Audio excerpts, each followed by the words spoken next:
Адамның жүрегіне кіргізетін үш терезе бар. Оның біреуі көз, біреуі құлақ, біреуі тіл. Осы үш терезе жабық болған кезде адамның жүрегі таза болады. Адамның жаны сау болады.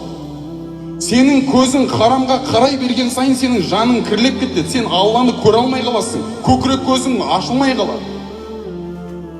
Сенің құлағың өсекті тыңдай бергеннен, ғайбатты тыңдай бергеннен, боқ ауызды тыңдай бергеннен сенің жүрегің кірлеп кетеді.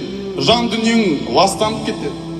Сенің тілің ғайбатты айта берген сайын, сенің тілің өсек айта берген сайын, сенің тілің боқтай берген сайын, сенің жүрегің кірлей береді.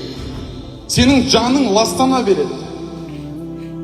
Ал мына жан деген жігіттер бұл негіз. Мына дене, ол негіз емес. Бұл киім. Бүгін бар, ертең тастап кетесің. Өлсе өлер табиғат, адам өлмес. Бірақ ол қайта келіп мына дүниеге ойнап күлмес. Менімен менікінің айырылғанын өлді деп ат қойып апты, өңкей білмес. Мен деген жан бұл. Менікі деген дене мынау. Осы дене қалады, үйіңде қалады, сенің атың мәйіт болады. Ал жан, ол анжаққа кетіп қалады, Аллаға қайтады. Осы жанды сақтау керек.